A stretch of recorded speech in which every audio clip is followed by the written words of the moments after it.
it's Betsy. I had this moment of clarity this morning, and I wanted to share it with you because it seems like some things are crystallizing for me.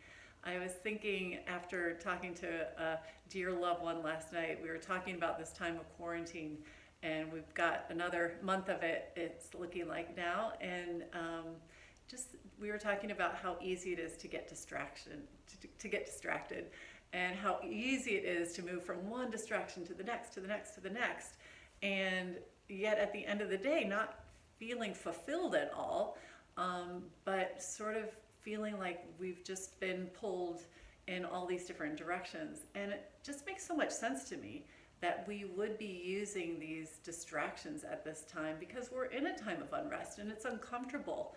And so these distractions have always been ways that keep us from having to deal with what is. And certainly right now, just with the way our screens are so accessible and the world's at our fingertips, it's just so easy to lose an hour clicking from link to link to link to link, and then wondering, where did I even go?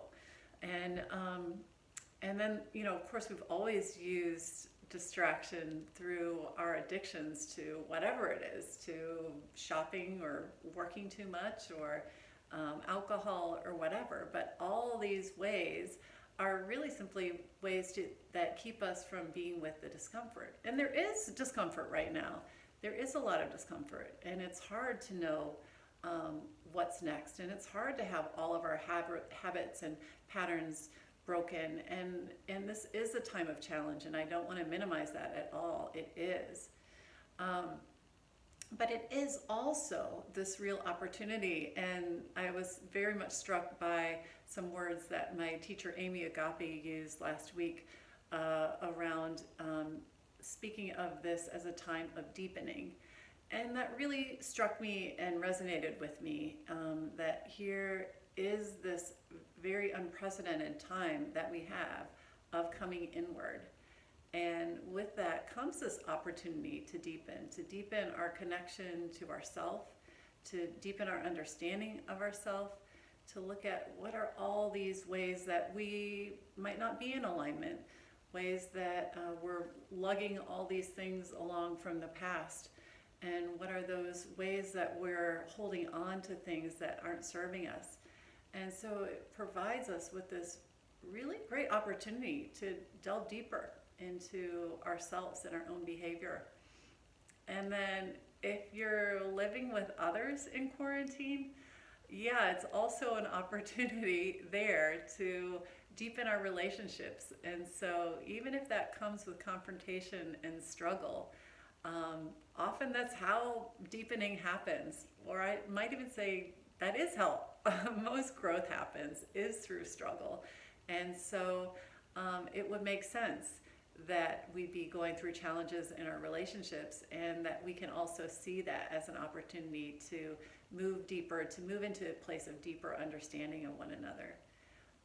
And then what feels like an obvious deepening is really looking at this time from a much broader perspective of feeling like our structures are crumbling. All the ways of being in the world are sort of up for grabs right now. And so if we get to look at what it is that we want to create moving out of this, what is a deeper understanding of what we as humans want to bring to our planet, how we want to organize our lives, and really look at this as a chance to recreate. There's certainly so many opportunities to deepen our understanding of how we might do that. So I just found that really interesting, that we're kind of at this place of really two vastly different options, and that is distraction and moving into sort of the pull of distraction, moving out of the self, and then also this opportunity to move into really great deepening.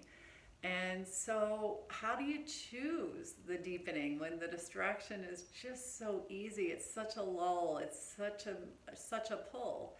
And what I would say is, what Kia Miller would say is that there is nothing like the breath as a disruptor, as a way to pause and bring you into your center so that you can then be more choiceful and not feel so much of that magnetic pull of the distractions, of the thoughts, of whatever it is, and help you really get centered. And for me, what has been so transformative are some of those really short practices. Ego Eradicator is just 3 minutes, and yet you can dramatically shift your point of view. You can come into your center and you can reclaim yourself so that you have more space to deal with whatever those distractions are, to deal with whatever challenges are coming up for you, and help be with it.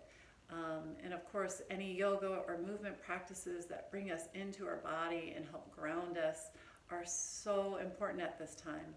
So I just want to put a plug in for these great practices that help us stay centered.